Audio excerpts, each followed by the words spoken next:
merilis si Lumayung ini sendiri sebagai sutradara, tantangannya seperti apa sih? Tantangannya harus membuat film ini bagus pastinya ya. Karena pasti orang mau melihat bagaimana akhirnya ya, filmnya seperti apa, jadinya seperti apa, bagus atau enggak ya, lumayan agak tertantangnya di situ. Cuman dari semua cast sama kru yang membantu, akan yakin sekali sih. Makanya saya malah nggak sabar, bukannya tegang, bukannya apa gitu, nggak sabar untuk tanggal 15 mau syuting. Pengambilan castingnya sendiri mereka di calling langsung apa ikut casting juga sih Kak Baim? Di calling langsung. Oke. Di calling langsung sama saya semuanya pribadi. Kayaknya semuanya. Pertimbangannya ngambil Om Tio sendiri seperti apa? Area Saloka seperti apa? Base kebutuhan kan banyak ya. Kenapa Taskia sama Nia Samin, karena horor mereka terakhir sebenarnya Taskia. Saya harus tonton dulu di Ambang Kematian karena saya belum pernah lihat dia, dan kebetulan di Ambang Kematian di pemeran utama ya, akhirnya saya harus nonton dulu. Kebutuhannya kan saya tahu setiap peran itu seperti apa. Nah pas saya nonton, malamnya saya langsung WhatsApp dia, mau atau enggak. Saya bilang, akhirnya ya ya Allah, dari mana dia? Itu baru satu pertanyaan. Di ruangan dulu lagi bahas konsep cerita selanjutnya. Oh, sini. Jadi menyenangkannya sini bro. Menyenangkannya sekarang kalau misalkan saya bareng sama Arya di interview ya, karena banyak yang tidak tahu dia itu banyak bantu di skenario, dan itu salah satu yang terpenting di, malah jantungnya film adalah skenario ya.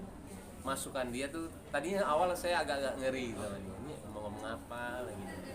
Tapi ketika saya dengar dan semua masuk akal dan semua itu memperbagus cerita ya, akhirnya kita kebedah lumayan agama yang 60-70% kita ubah. Akhirnya ya terjadi seperti sekarang. Nah, tapi lama dia selalu menanyakan skenario gerak baru dan belum. Jadi buat saya kehadiran dia di sini bukan hanya sebagai cast, makanya saya senang sekarang berdampingan sama dia itu. Ketika film ini jadi, insya Allah mudah-mudahan bagus. Dia itu lumayan agak bukan lumayan ya, banyak sekali efeknya atau nggak dampaknya di film. Sebesar apa sih maksudnya kayak ada masukan gitu kan, kontribusi kan sutradara itu kan biasanya pegang. Oke, jadi gini. Sebenarnya kan ternyata kalau penulis itu, kita kan sinetron dulu ya. Kadang-kadang kita ngomong pemain gitu ya, terkadang maaf ya tidak didengerin. Ternyata gini loh, ternyata penulis itu mendengarkan director. Karena kalau penulis mendengarkan semua pemain, dia tidak bisa fokus mau kemana. Nah kebetulan sekarang di sini saya direkturnya, saya tuh sangat mendengarkan pemain karena saya dulunya pemain. Masih pemain, sepertinya dulunya saya itu benar-benar menjadi pemain yang lumayan agak vokal lah. Nah sekarang saya mau menjadi director yang mendengarkan semuanya. Ya akhirnya penulisnya mendengarkannya director. Kalau pemain itu ngarahinnya semuanya ke saya. Gitu loh. Terus Mas Arya, part-part apa sih yang ngobrol sama Mas Baim yang diubah-ubah mungkin seperti apa? Wah, kayak banyak deh. Mungkin bagian apa yang bisa di-spill sama teman-teman di sini? Bagian apa ya? Cerita itu mah jangan Cerita sih. Jangan. Jadi memang kan saya yang tadi kan juga sempat disinggung sama Mas Titan ya. Saya ngobrol ini dari 2022, bahkan sebelum Mbak Im ada di proyek Lumayung. Terus waktu itu cuman tahu konsep penceritaannya seperti apa. Nah ternyata ya begitulah, seiring berjalannya waktu ternyata ada Tiger Wong bergabung, dan akhirnya ngobrol sama Mbak Im lah, ngobrol itu pun juga masih belum baca cerita full jadi skenario ya, belum. Waktu itu Mbak Im pertama kali itu ngasih waktu pas saya lagi di Semarang, jadi saya baca, kebetulan besokannya pulang, pas baca langsung telepon, besok gue pulang, kita langsung meeting kantor ya. Ngomongin apa katanya? Banyak katanya. banyak. Akhirnya ngobrol lah di situ, ada Mas Baim, ada Mas Ruben. Jadi kami bertiga ngobrol untuk masalah skenario-nya. Bedah naskah gitu ya. Naskah, bedah. Kalau begini sepertinya akan seperti ini nih. Mendingan kalau seperti ini bagaimana gitu loh.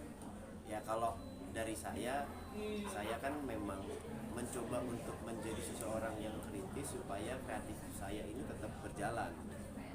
Saya orang yang senang berdiskusi, dan kalaupun dalam berdiskusi ternyata idenya tidak bisa diterima, tidak jadi masalah, karena kan memang ada jenderal yang harus memutuskan gitu loh.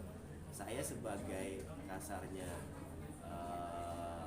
punggawanya lah gitu loh, hanya bisa memberikan input. Ya kalau baik bisa dipakai, alhamdulillah. Kalau enggak ya nggak apa-apa, pasti akan ada keputusan yang terbaik di sana. Seberapa gatalnya sih sampai kayak harus telepon ketemuan kayak gitu, itu biasa based on apa gitu, kayak gimana itu kan baca gitu kan nggak semua pemain juga peka ya soal kayak gitu. Ya Apa sih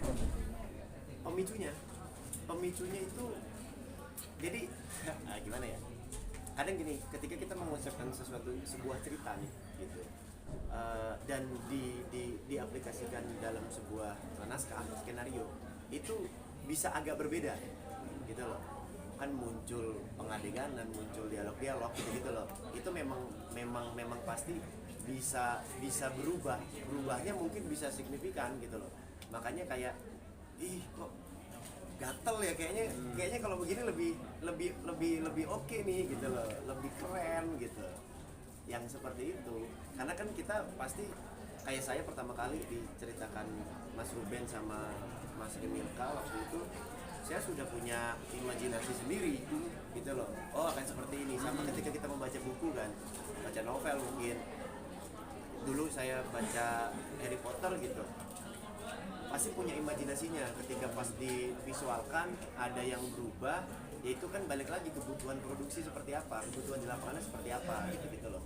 Jadi ketika memang ternyata saya ada di pekerjaan ini, saya jadi lebih paham. Oh dulu mungkin ngelihat, membaca novel terus melihat visualnya divisualkan di dalam bioskop, ada yang berubah, mungkin ada rasa kesel, kok begini sih gitu. Tapi ketika saya memang ada di pekerjaan ini, akhirnya tahu, oh memang ternyata ada kebutuhan yang memang tidak bisa untuk divisualkan dari buku, jadi diambil kesimpulannya harus seperti ini gitu. Mas Arya, bicara soal karakter sendiri kan sebagai dokter nih, akan seperti apa sih karakter dokter di Lumba ini?